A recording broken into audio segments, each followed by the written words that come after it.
ذلیل ہو رہے ہیں کل عدم کہنے والے، لبیک اب بھی میدان میں ہیں۔ علامہ اقبال قلندر لاہوری فرماتے ہیں کہ جو غیرت مند مسلمان ہے اس کی نظر اللہ اور اس کے رسول پر ہوتی ہے، اور جس کی نظر اللہ اور اس کے رسول پر ہو اسی انسان اسی مسلمان کو بھی ہمارے بابا جی امیر المجاہدین علامہ خادم حسین ندوی سمجھ آتے ہیں۔ جس کی نظر اللہ اور اس کے رسول پر نہ ہو اس کو عمران عاشق کے رسول نظر آتا ہے، جس کی نظر اللہ اور اس کے رسول پر نہ ہو اسے نواز شریف عاشق کے رسول نظر آتا ہے، جس کی نظر اللہ اور اس کے رسول پر نہ ہو اسے یہ سارے دنیا دار ظالم جنہوں نے دین کے ساتھ غداریاں کی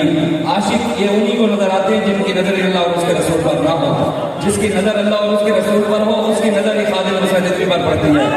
جس کی نظر اللہ اور اس کے رسول پر ہو پھر اسی کی نظر داتا علی حمیدی پر پڑتی ہے، پھر اسی کی نظر بابا فرید پر پڑتی ہے، پھر اس کی نظر خواجہ غلام فرید پر پڑتی ہے، آوت الدین مقدانی پر پڑتی ہے، نظر صلاح الدین ایوبی پر اسی کی پڑ سکتی ہے جو اللہ اور اس کے رسول کی غلامی کرتا ہے۔ ایک پاکستان کا وزیر اعظم کہتا ہے کہ جناب ہم امریکہ کے غلام نہیں ہیں، لیکن اسی کا ایک وزیر شاہ محمود قریشی ایک یونیورسٹی کے اندر بیان دیتے ہوئے اسٹوڈنٹ نے سوال کیا کہ جناب آپ حکومت میں آنے سے پہلے کہتے تھے کہ ہم ڈاکٹر حافظ صدیقی کو چھڑوا کر لائیں گے،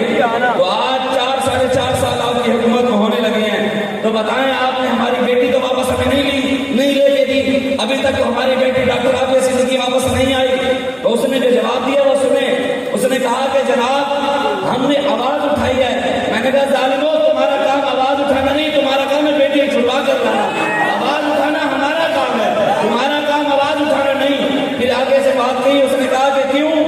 کہ امریکہ کے اپنے قانون ہیں، ہم امریکہ کے قانون کے اندر دخل اندازی نہیں کر سکتے کیونکہ ہم امریکہ کے تابع ہیں۔ یہ کچھ دن ہفتہ پہلے کا بیان اس کا تھا جب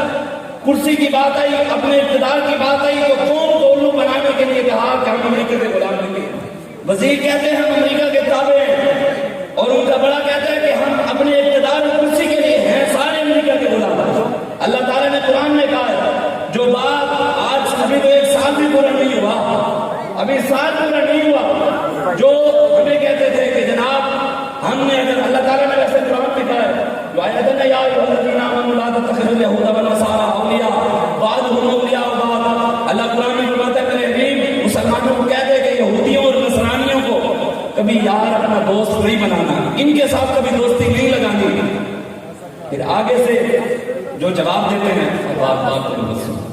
آگے سے جو یہ جواب دیتے ہیں اور کہتے ہیں ہمیں اللہ تعالیٰ نے قرآن میں بیان دیا ہے، اللہ فرماتا ہے فَطَرَ الَّذِينَ فِي قُلُوبِهِم مَرَضٌ يَقُولُونَ نَخْشَىٰ أَن تُصِيبَنَا دَائِرَةٌ۔ اللہ قرآن میں فرماتا ہے میرے حبیب جب ان کو کہا جائے نا کہ یہودیوں اور نصرانیوں کے ساتھ دوستی نہ لگاؤ تو پھر ان کے دل کے اندر بیماری پیدا ہو جاتی ہے، دل کے اندر تکلیف شروع ہو جاتی ہے کہ جناب اگر ہمارے امریکہ کے ساتھ یہودیوں اور نصرانیوں کے ساتھ تعلقات خراب ہو گئے تو ہماری تو معیشت خراب ہو جائے گی۔ یہی ہمیں نہیں کہتے تھے کہ اگر ہم نے فرانس کا سفیر نکال دیا تو ہمارے یورپی یونین کے ساتھ تعلقات خراب ہو جائیں گے۔ ابھی سال نہیں گزرا تو ہمارے علاقے کا شاعر ہے، اس نے بڑی خوبصورت بات ہوئی ہے، وہ کہتا ہے کہ سوز ایسا دیوان میں ہے، سوز ایسا دیوان میں